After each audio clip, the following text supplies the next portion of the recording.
pessoal, bem-vindos à 10ª temporada do podcast Vem Aí da NVIDIA. Como eu falei, 10ª temporada, hein? 2 anos e pouco de podcast aí, com vários cases relacionados à inteligência artificial. A gente já teve muitos casos aqui super legais. Por exemplo, pega o episódio aí da Doris. Doris é um guarda-roupa virtual aí, um provador virtual para você fazer compras online, porque tem aquela coisa, né? Você fazer compra online, de repente chega na sua casa um número diferente. Com a Doris, esse problema está resolvido. A gente já teve alguns outros aí de indústria mais pesada, de, por exemplo, você sabia que produção de energia eólica offshore, né? As turbinas estão muito distantes, então tem todo um trabalho ali de visão computacional para você conseguir fazer o monitoramento daquelas turbinas eólicas ali para ver onde tem problema, onde não tem, facilitar o conserto, né, e a manutenção dessas turbinas. Então tem muita coisa curiosa que a gente já falou por aqui. O de hoje não vai ser diferente, né? A gente vai começar a temporada aqui falando sobre a importância dos data centers, o poder dos data centers, como o Brasil está se posicionando como um espaço aí para poder fomentar, né, a construção de novos data centers aqui no Brasil. Deixa eu primeiro apresentar quem está aqui na mesa ao meu lado, que é o Guilherme Furken, gerente de vendas da NVIDIA América Latina. Guilherme, prazer ter você aqui com a gente. Muito obrigado, vai ser um prazer aí, a conversa com o Alessandro da Eleo Digital vai ser muito interessante. Beleza. E, né, aqui no telão, Alessandro Lombardi, fundador e chairman da ELEA. Prazer também ter você conosco, Alessandro. Muito prazer, é realmente uma honra estar com você, vem aí e vamos conversar bastante sobre infraestrutura digital hoje. Boa. E vocês perceberam, né? Assim, é fraquinho, mas o Ale tem um sotaque. Ele é italiano, está no Brasil já há algum tempo e desde 2016 construindo data centers, né? Em 2016 não existia esse hype em cima de data centers, né, Alessandro? Não existia, a gente brinca que tem umas empresas de data center que foram fundadas antes do ChatGPT, né? Porque depois tem a indústria, ela se separa, né? Antes e depois da inteligência artificial. A gente iniciou antes, né? Data centers para o setor financeiro, para os bancos, né? A gente construiu um grande data center de mainframe bancário em 2016 em Brasília. Aí que começou o nosso caminho. Boa. E 2016 para a NVIDIA também, né? Eu acho que é um histórico que veio crescendo aí durante muito tempo. Conta um pouquinho assim da evolução, com a NVIDIA vê a evolução dos data centers ao longo dos anos. Então, por coincidência, 2016 é a data que a gente entregou o primeiro supercomputador na mão do Elon Musk, que na época era um dos sócios da OpenAI, que naquela época era uma startup, fazia parte do programa Inception da NVIDIA. Fazia parte do Inception. Opa, sim. O Inception é um programa da NVIDIA para startup. Pois é, a OpenAI, que a OpenAI hoje começou no Inception, que a gente Começa fala no bastante Inception. aqui, que é um projeto de startups da NVIDIA. Exatamente. E começou com um supercomputador Olha isso. e de lá para cá foi o grande impulsionador, ou democratizou toda a parte de uso de inteligência artificial baseada em técnica generativa.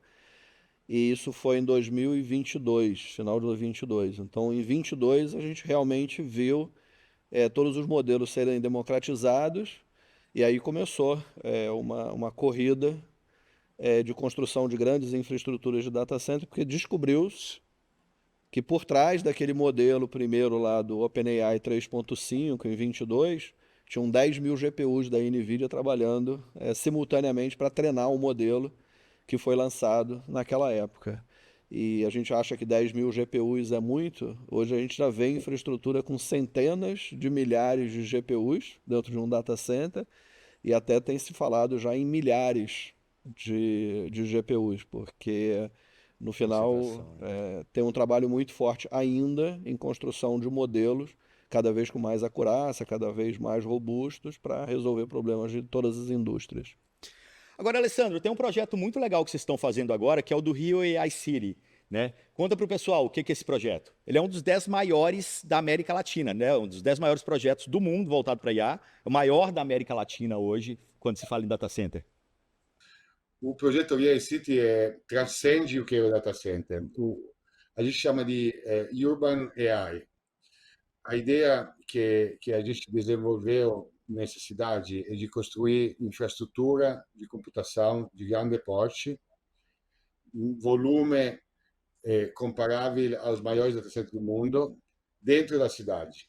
O que significa isso? Significa enxergar a cidade que será do futuro, as cidades do futuro, daqui a 20, 30, 40 anos, e você pensa que o desenvolvimento urbano do futuro ele acontece ao redor da computação. Antigamente tinha, nas sociedades agrícolas, Roma, por exemplo, ela nasceu aos redores de uma terra que era fácil de ser cultivada, e aí veio uma civilização que nem Roma. Veneza, Amsterdam, as grandes cidades portuárias, tinha capacidade de comércio. Aí você chega, qual é a cidade do 2100? É a cidade que ela consegue ter capacidade de computação, que tem infraestrutura de data center, que tem energia, que tem centro de pesquisa, desenvolvimento, que tem academia, que consegue treinar seus modelos. E esse é o projeto Rio City. Por isso eu digo, transcende. O nosso projeto é disponibilidade energética no curto prazo, 2027 online, 2028, 2029, 2030, grande capacidade, comparável aos maiores projetos do mundo, com um diferencial único, que é dentro da cidade. É um projeto de Urban AI. Uhum.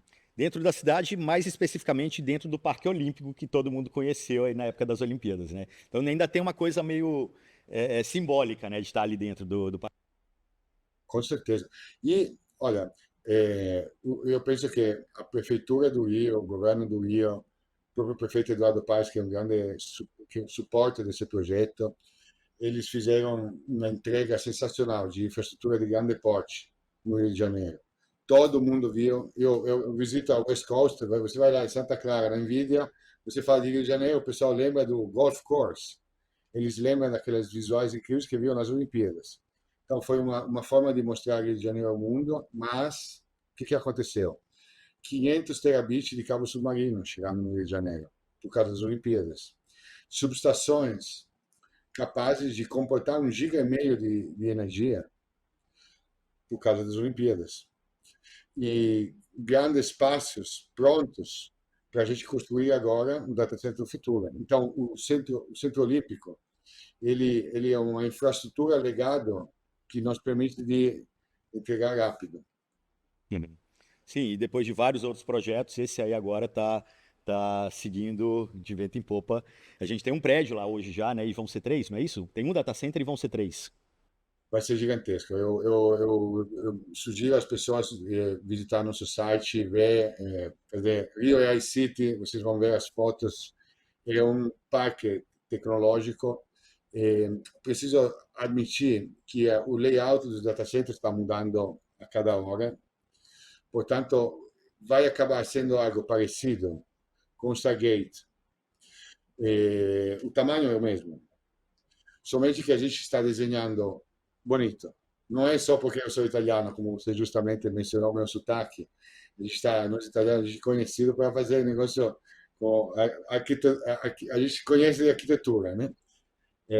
Renascimento. Então, a ideia de fazer um data center integrado com a cidade, mas que tem aquele porte sensacional do Stargate. Uhum. Não, enquanto você estava falando, a gente estava mostrando as imagens aqui do data center, eu estou vendo espaço bem verde, os prédios com o teto parece até um pouco assim, processadores, né? É uma coisa realmente muito legal. Guilherme, você quer complementar Green alguma coisa screen. nesse sentido? Não, eu acho que a visão que o Alessandro passou, ela é importante de ser ressaltada, né? Porque quando a gente fala de inteligência artificial, muita gente associa com energia, ou associa com a GPU, ou associa com a infraestrutura toda necessária para isso. Afinal, a jornada é muito mais ampla do que simplesmente infraestrutura, né? Porque aí você tem a construção dos modelos, que foi mencionado pelo Alessandro, você tem também os casos de uso que são buscados em todas as indústrias para utilizarem os modelos. Então, é toda uma jornada que compreende isso. E tem um fator que é super importante, que o Rio já demonstrou capacidade de construção, que é a mão de obra, que é você ter as pessoas para utilizarem essas capacidades também. Então, o fato de estar dentro de um centro urbano, isso também propicia muito a formação de talentos e a gente já vê iniciativas dentro do Rio de Janeiro e outras cidades também, no Brasil, na América Latina, com essa preocupação de formação de mão de obra e você ter essa massa de criação.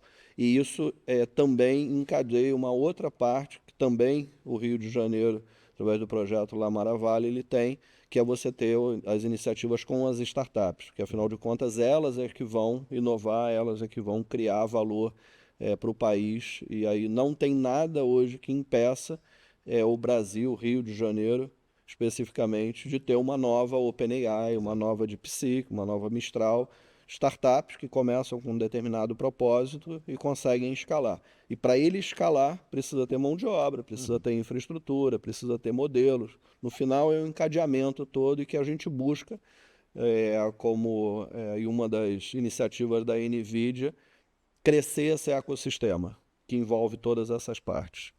Inclusive, ainda nessa temporada, a gente tem uma conversa com a Wide Labs, que não deixa de ser uma grande empresa dessas, né? Super inovadora, e que tem um chat GPT brasileiro, digamos assim, né? Que é o Amazon AI. Enfim, se liguem nesse episódio também dessa temporada. E eu acho que você falou uma coisa muito importante, que é levantar mão de obra especializada, né? Trabalhar aí o ecossistema de inovação brasileiro. Mas tem dois outros pontos que eu gostaria de aproveitar, que eu tenho NVIDIA e que eu tenho Elea, que é, né, criador e desenvolvedor de data centers, para derrubar alguns mitos que tem rolado na internet aí. O primeiro deles com relação à água, o segundo com relação à energia elétrica. Né? Data centers vão acabar com a água do mundo. O que vocês têm a dizer sobre isso, assim? Porque esse papo tá rolando na internet. A gente sabe que é circuito fechado, que tem um monte de coisa que né, na hora de desenvolver um data center, né, Alessandro, vocês têm que tomar cuidado com tudo isso para que os recursos naturais sejam preservados. Sì, io vou fazer assim, uma similaridade que ajuda ao nosso discurso. Tem muitos que estão preocupados com a inteligência artificial. O que vai fazer na nossa sociedade? Isso aí vocês sabem, tem aqueles céticos, né? E aí você explica, olha, não é inteligência artificial pura por ela, é ser humano, usa o que pode fazer dele. Então você se preocupa de educar as pessoas, de senso cívico, de bom senso, que a inteligência artificial não vai dar problema. Ela vai dar problema se quem usar ela de forma errada. E o data center, ele não cria nenhum problema ao meio ambiente, desde que seja projetado para tanto. Portanto, em um país como o Brasil, a gente não está fazendo data center refrigerados a água. Existem lugares do mundo, e se vocês quiserem, a gente entra um pouquinho no que é, porque se você dá um Google, ele responde, consuma água sim, o data center. Porque a Europa toda tem uma tecnologia que consuma água. Mas nós no Brasil, não. Não faz sentido no Brasil, porque a conta ambiental não fecha. Se você gastar um pouquinho mais de energia, não precisa usar água para refrigerar. Portanto, circuito fechado, liquid cooling, refrigeração a ar. Consumir um pouco mais de energia significa usar um pouco mais de vento, um pouco mais de sol. Não tem problema, é renovável. Agora, é uma conta cruel para os irlandeses que não tem sol, que não tem vento e tem que usar carvão ou gás. E aí, vamos usar água ou vamos usar carvão? E parece melhor usar água. Então, em algum lugar do mundo, o data center consuma água para ser refrigerado. E muito. Nós, no Brasil, não fazemos data center refrigerado a água. Ninguém faz. Tinha quem fazia, hoje não tem mais. Então, mas tem todo um estudo, né, para fazer com que tudo isso gaste o mínimo possível de recursos naturais. Zero. Hoje é zero. Hoje, a tecnologia disponível é zero de água. E o Redata, ele obriga a usar zero água. A lei fiscal brasileira obriga a não usar água. Exato. E no caso da NVIDIA, a produção de processadores cada vez mais eficientes também, e processadores específicos para cada tipo de trabalho também, né? Na verdade, a gente não fala em processador, né? A gente fala em plataforma. Então, a plataforma que a gente lança anualmente com mais capacidade de processamento, com novas funcionalidades, com novos recursos, ele sempre tem um objetivo de reduzir o consumo de energia por token. Então, eu estou trabalhando incessivamente, né? Constantemente, para fazer isso, de reduzir o impacto ambiental na geração de token. Então, como existe uma demanda cada vez mais crescente de geração ou criação de valor, né, criação de inteligência, eu preciso fazer esse trabalho também de reduzir o impacto e a gente tem demonstrado uma competência grande. E a gente não trabalha sozinho, a gente trabalha também em paralelo com empresas que nos ajudam nessa parte de refrigeração, de geração de energia, porque como a gente aumenta a capacidade por unidade de REC, né, eu também preciso ter em paralelo empresas que são parceiros nossos e que fazem pesquisa, desenvolvimento também, para trazer novas técnicas de refrigeração, de energia, que aí a ELE tem que ter por trás disso tudo, né? E tem muita engenharia e inteligência por trás também. Eu lembro quando os primeiros data centers foram criados, visitava, você sentia frio no data center, né? Você levava roupa de frio. O que não fazia sentido nenhum você esfriar o corredor que as pessoas estavam passando. Hoje você vai, você sente calor. Porque, de fato, a refrigeração está para dentro da máquina, que é onde precisa ser refrigerado, né? Então, tem várias técnicas que vão sendo desenvolvidas ao longo do tempo. Como é que se fala? Me fugiu a palavra, né? A intensidade, não, a quantidade de processadores no mesmo rack também, né? Faz com que Isso. você consiga ter mais eficiência energética e por aí vai. Então, Exato. procurem informação. Tem muita informação disponível na internet falando sobre Você está informado, eu estou vendo, né? Você está informado. isso. Estou vendo. Boa. Agora, tem uma outra coisa também, Alessandro, que eu queria conversar com você, que é essa possibilidade de como que você reuniu tanta força para poder construir essa cidade no Rio de Janeiro. Porque, como você falou, você aproveitou muito o legado da Copa, das Olimpíadas, quer dizer, mas tem muito parceiro aí, né, para poder fazer a coisa acontecer da melhor maneira. Tem a Alphabet, tem, só vendo aqui alguns deles, mas para você comentar, a própria Eletrogás. Prefeitura do Rio de Janeiro, Companhia Carioca de Parcerias e Investimento, Axia Energia, Light, Tapestry, que é a divisão da X, né, Moonshot Factory, enfim. Conta para nós um pouquinho de como que vocês reuniram todas essas empresas em prol de algo maior aí nesse caso. Primeira fase que estamos entregando é 1,5 GB e ela pode chegar a 3,2. Então, é grande porte. É um dos data centers realmente maiores que tem. Existem projetos similares, mas ele é um grande data center e vamos mostrar aquela frase que está, aquele moto, né, que está no hino brasileiro, né? O Brasil é um gigante por sua natureza. Então, o Brasil vai ter alguns data centers desse porte nos próximos 10 ou 15 anos, porque tem o porte de geração de energia, transmissão de energia, o Brasil comporta isso. É uma realidade do Brasil. Aí eu, Alessandro, penso, como posso garantir a entrega da energia? Porque hoje em dia, se você consegue garantir a existência da energia, você tem o data center. Porque energia verde deste porte não existe. Aí depois tem a minha pessoal caminho, a visão que você tem, a minha, mas é da Ilea, de você querer transformar o Brasil, a Latinoamérica e levá-lo ele no mapa do mundo do futuro, desse século, né? Diminuir o digital divide, de aumentar a riqueza dessa sociedade, de unir os dois continentes, tem todo esse, então o que fazer dentro da cidade. Mas a verdade, o que a Lea fez foi trazer energia, garantir que tem energia. Primeiro, a Eletrobras, hoje a Axia. Eu, qualquer estrangeiro que levo lá, no centro de comando da Axia, e todo mundo fica de boca aberta. Não tem empresa assim nos Estados Unidos, na Europa. Ou seja, tem, mas são só os melhores.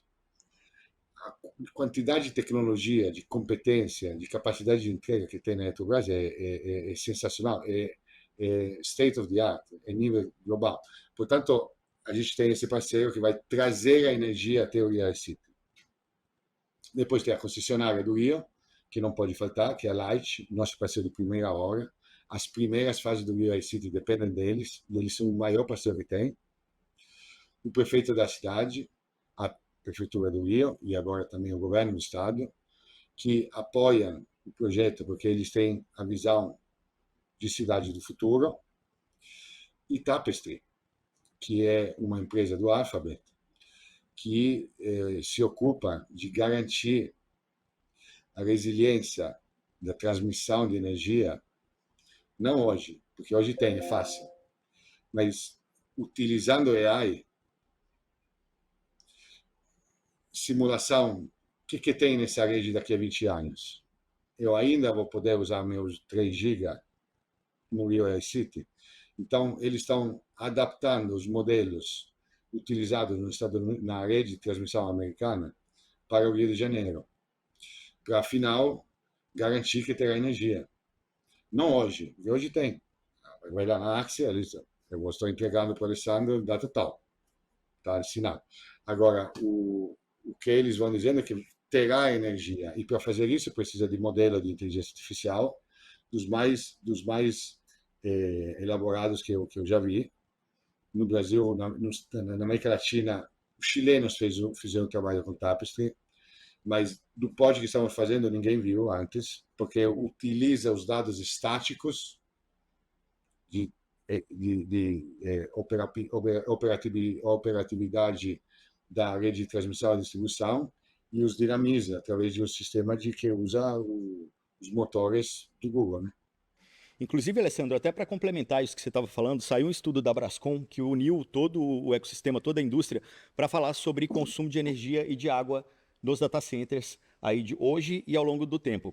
Consumo de energia elétrica em data centers sobre o total do Brasil. A gente está mostrando na tela também a art, mas foi responsável. Os data centers consumiram 1,7% da energia no Brasil em 2024, e a estimativa é que em 2029 esse número cresça para 3,6%.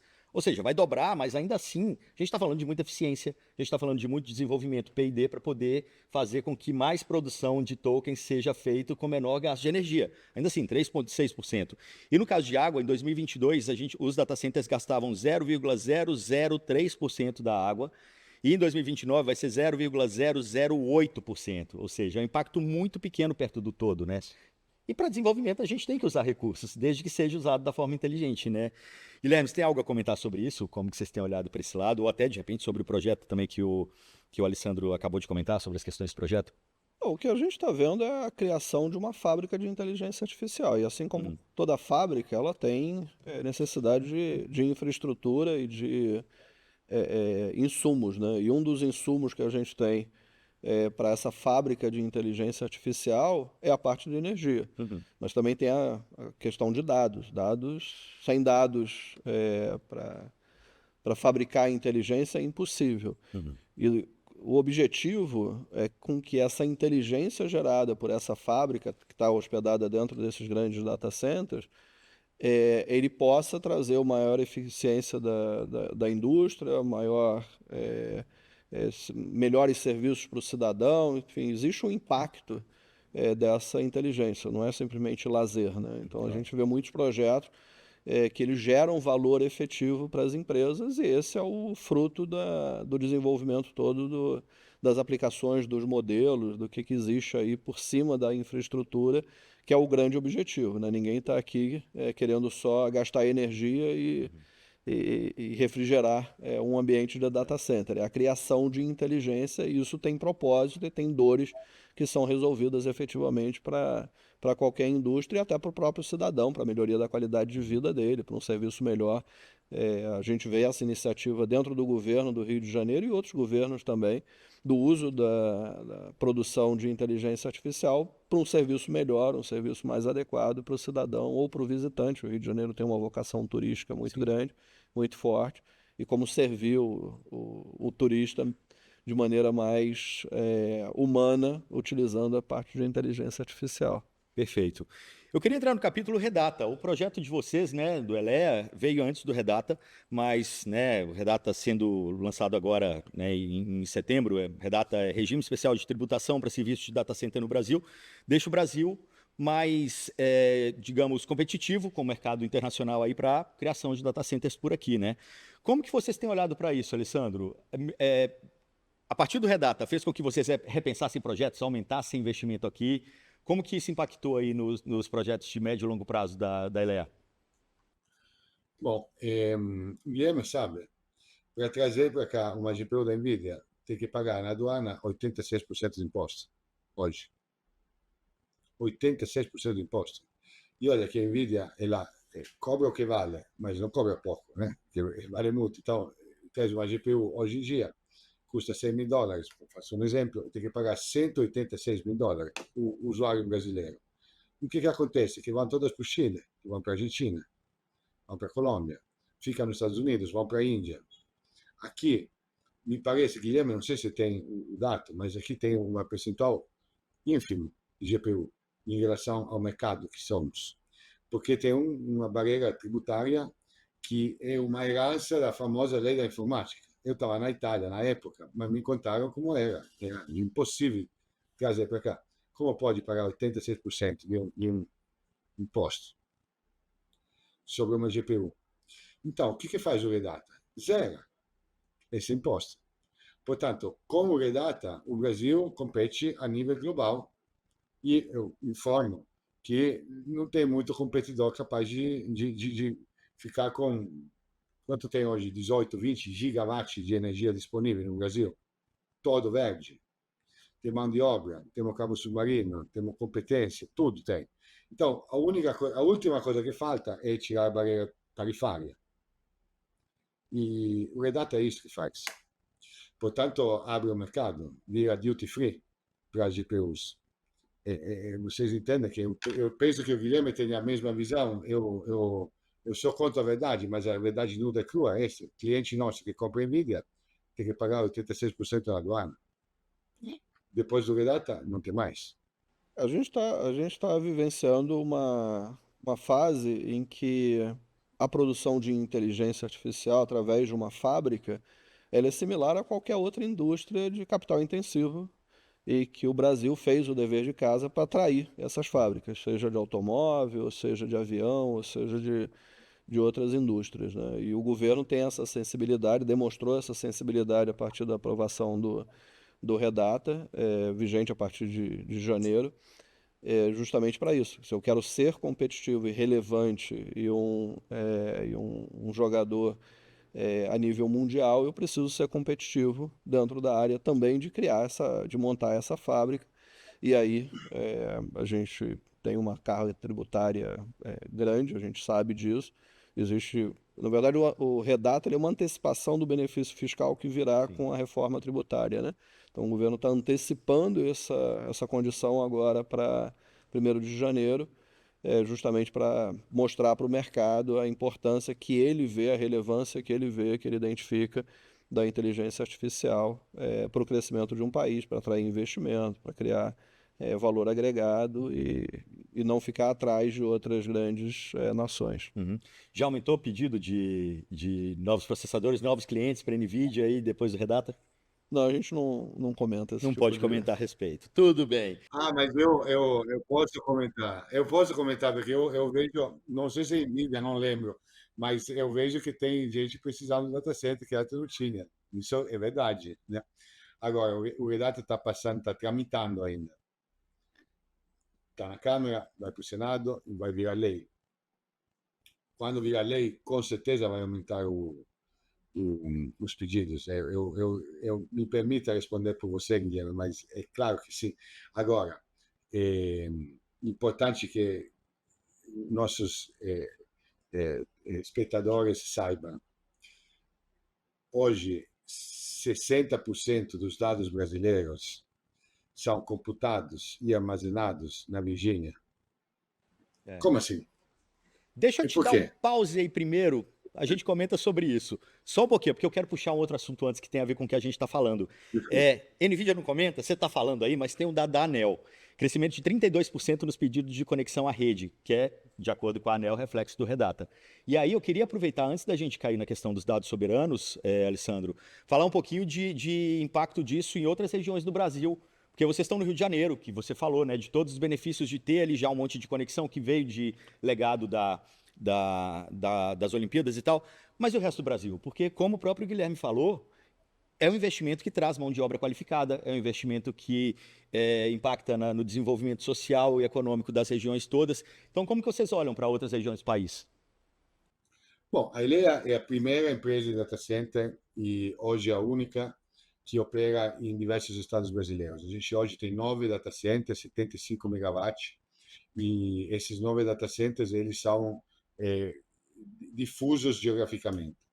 E a gente acredita muito no desenvolvimento da inferência, que é algo que está acontecendo, mas ainda não chegamos na inferência de inteligência artificial. O que é?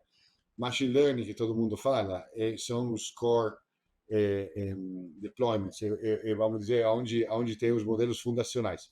Depois, tem os modelos que são utilizados na ponta pelo usuário. Por exemplo, self-driving car precisa de capacidade de computação próxima. muitos aplicativos, por exemplo, gaming, precisam de capacidade computacional próxima, inferência. E o Brasil tem uma anomalia de ter a maior parte da sua infraestrutura de data center no estado de São Paulo. 80% do data center brasileiro é em São Paulo. 60% da Latinoamérica toda está em São Paulo, entre Alphaville e Campinas. Tem alguma coisa no Rio, alguma coisa em Fortaleza e acabou. Nossos em Porto Alegre, Brasília, Curitiba são pontos fora da curva. Quase não existe data center fora Rio e São Paulo, sendo que São Paulo é quase tudo. Então, isso é sustentável para o futuro? Não.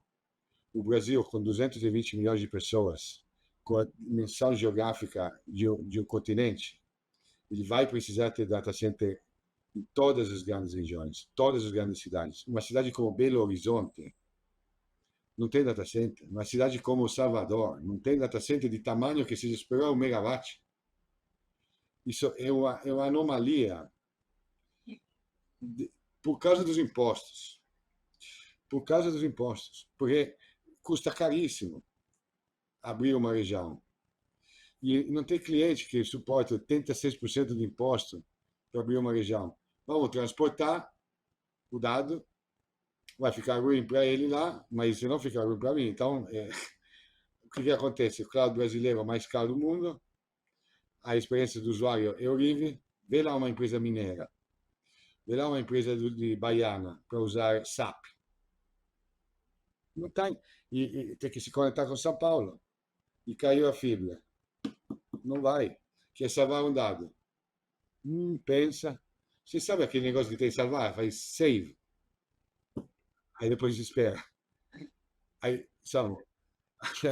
Aí imagina o usuário. Horrível, horrível, né? Mas essa é a situação brasileira hoje. Vai ter data center. A gente está abrindo o norte.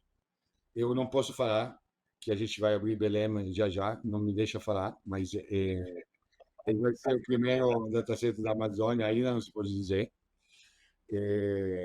Espero que, assim, final do ano vai ser anunciado.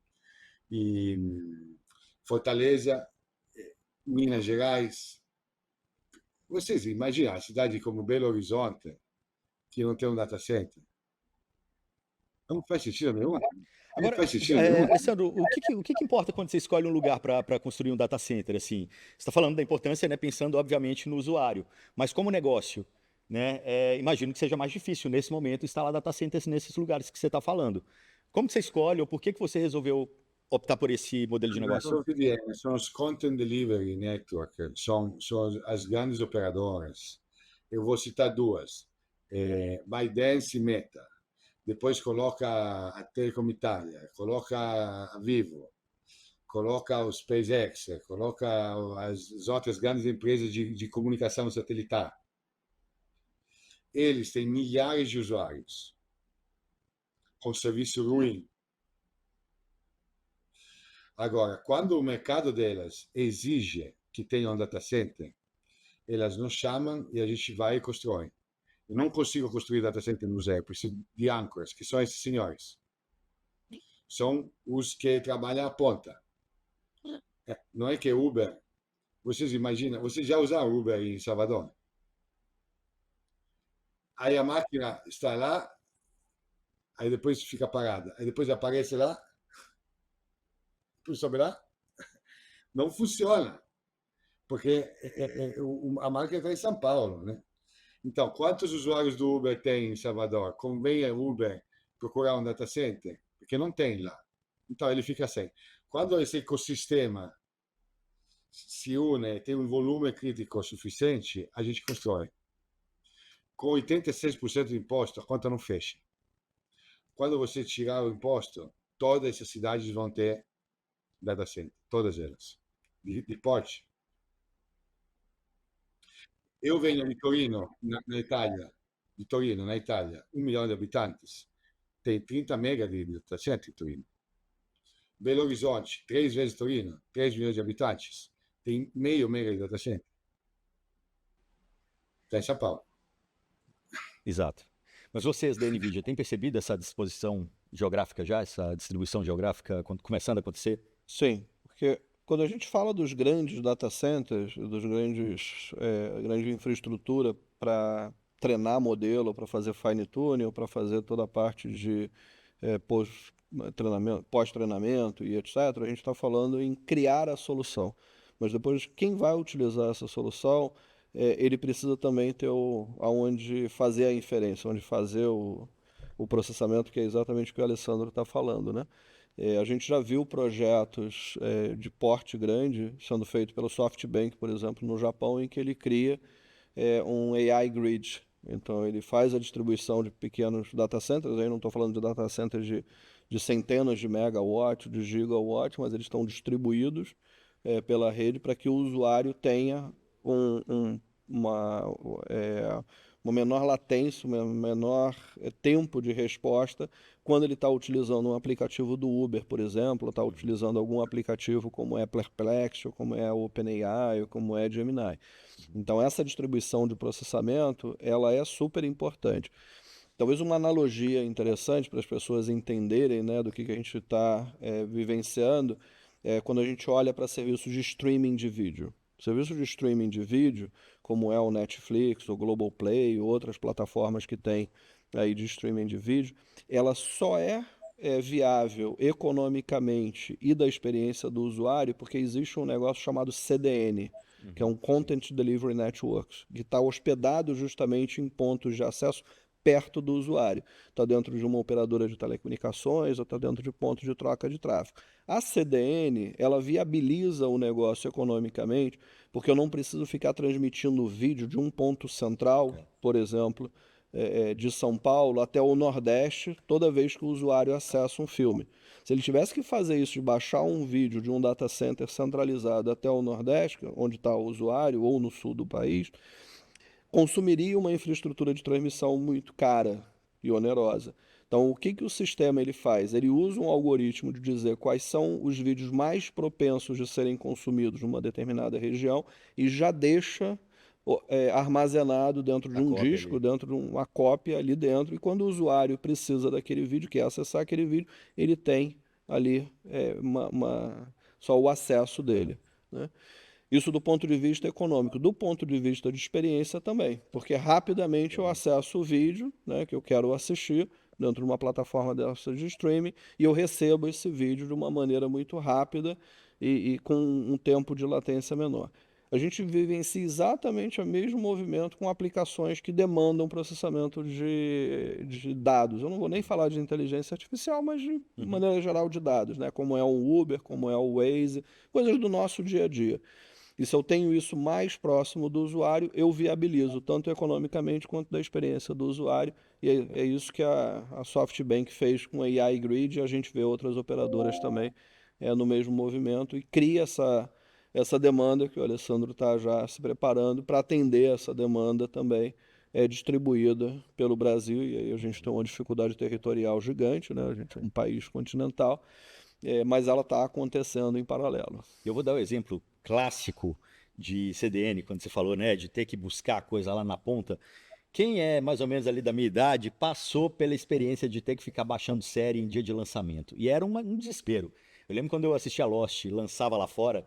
Nossa, pra gente poder baixar o episódio de Lost aqui era uma dificuldade no dia do lançamento. E aí já caía spoiler na internet inteira. E aí você não podia entrar no Twitter, não podia entrar no Facebook para não ouvir spoiler, porque era isso. Você tinha que ir lá na base original para poder pegar esse arquivo. Então, só depois que descongestionava aquilo ali que você aqui no Brasil conseguia baixar. CDN resolve esse problema. No caso agora, né, ela está resolvendo esse problema também para outras aplicações. E para a gente caminhando para o final da nossa conversa aqui, foi na hora que eu te cortei, Alessandro, quando você começou a falar de soberania de dados. Eu queria falar um pouquinho sobre o Brasil antes de pular para a soberania de dados, mas hoje, se a gente pensar, 60%, em torno de 60% dos dados brasileiros hoje são processados lá fora, né, na Virgínia mais especificamente. E aí, quando a gente fala de um servidor, de um data center no Brasil, vocês atendendo o governo, vocês atendendo Petrobras, que vocês também atendem, tudo isso a gente está falando de soberania de dados e dados no Brasil, o que é muito importante também para uma nação, certo? Com certeza, eu estava mencionando isso porque o motivo pelo qual o cloud brasileiro é mais da metade hospedado nos Estados Unidos, é somente a barreira tarifária que o Brasil colocou. Tanto é que Guilherme, ele justamente mencionou o setor automotivo, o setor agrícola, que tem benefícios fiscais, mas no nosso caso, o pessoal não paga esse imposto, é impagável esse imposto. Impagável. Então, o que que acontece? E quem viaja nos Estados Unidos sabe que tem o custo de vida no Brasil, ele é menor. Pensa bem, custa menos data center americano, energia americana, mão de obra americana, transporte de dados. Custa menos fazer o data center lá, colocar os dados nossos, meu, seu, dele, computá-los lá, transportá-los aqui, vender serviço, custa menos isso do que fazer um data center no Rio de Janeiro. Essa é a situação antes do Redata. Por que estão lá? Somente para a barreira tarifária. Não tem ninguém que está querendo ter controle sobre os dados. Na verdade, saia, não quer. Né? Então, eu penso, uma nação que não consegue ter uma política de manter seus dados na própria nação, não está legal. Até porque tem uma crise energética amanhã nos Estados Unidos, falta energia. E vão fazer o quê? Vão desligar nossos dados. Mas não porque é uma guerra, é porque vão precisar deles primeiro, é óbvio. A nação tem que repatriar esses dados. Para fazer isso, o Redata é isso. Né? Agora, qual é a coisa boa? É que, por causa dessa existência da nuvem brasileira nos Estados Unidos, a gente tem duas coisas. Primeiro, interoperabilidade dos sistemas. Portanto, se tudo dá certo com o PL 2338, que é a Lei de Inteligência Artificial brasileira, a gente vai ter facilidade de comunicar. ChatGPT aqui, ChatGPT lá, é parecida, funciona. Mesma coisa. Portanto, todos os avanços que tem no norte das Américas podem ser utilizados naturalmente no sul. Tem infraestrutura de cabo submarino, foi construída em peso por causa disso, e a gente quer usá-la agora para subir também. Porque um exemplo de uma factory, AI urbana, como o Rio AI City, ela pode servir também para processar dados americanos. Então, a gente enxerga que ao tirar as barreiras tarifárias, o sul do continente americano, como assim, em geral, pode servir ao norte pela sua energia renovável e pela sua riqueza de água. Até nuclear temos. Nós, no Rio AI City, estamos a 80 quilômetros de uma usina de 3,5 GB que é nuclear. Então, a gente tem nuclear, tem hídrico, tem solar, tem eólico. É uma situação única. Né? Então, ao você baixar as barreiras tarifárias, por isso que eu estava mencionando da nuvem soberana junto com o Redata, porque esse é o conceito do ministro da Fazenda. Vamos trazer esses dados para cá. Até a Receita Federal tem dados nossos lá. Pode? Não pode. Vamos trazer para cá. Porque custa, porque é viável economicamente só por causa disso. Perfeito. Guilherme, tem mais algum ponto a comentar sobre tudo isso que a gente falou, Redata, futuro, posicionamento da NVIDIA nesse sentido? Acho que o último recado é que a gente está num momento crucial do desenvolvimento desse ecossistema, desse ambiente propício ao Brasil ser relevante no mundo de inteligência artificial, assim como ele é relevante em algumas outras indústrias. Então, as ações que estão sendo tomadas, tanto pelo setor privado quanto pelo setor público, demonstram isso, né? E como é uma indústria bastante capital intensivo, não é de se esperar que ela evolua sem essa parceria entre o setor público e o setor privado, e a gente está num momento muito bacana, e a gente vai ver certamente o 2026 como sendo um ano de grandes anúncios e grandes conquistas aí pelo mercado todo. Com certeza. Inclusive, nessa temporada, a gente ainda vai falar muito sobre novos data centers, Redata. Esse assunto sempre vai permear as conversas aqui, porque eu acho que é um assunto super quente. 11ª temporada, então, já com a coisa de vento em popa, eu acho que a gente vai ter muito assunto sobre isso. Enquanto não vem os novos episódios, assistam os já passados. Tem muito, como eu falei no começo, tem muito episódio legal, tem muito case legal. A playlist está aqui do lado. E caso vocês queiram entrar em contato aqui, tanto com o Guilherme quanto o Alessandro, a gente sempre deixa o link do LinkedIn do pessoal aqui embaixo. Então é só se conectar aqui nos LinkedIns aqui embaixo e, de repente, uma pergunta que ficou sem responder, uma questão, de repente, de negócios, né? Vamos lá se hospedar agora na ELE, no Rio de Janeiro, na AI City. Tá aqui o caminho. Então, é o link da ELE e da própria NVIDIA para vocês acompanharem, conhecerem os produtos, conhecerem um pouco mais das empresas.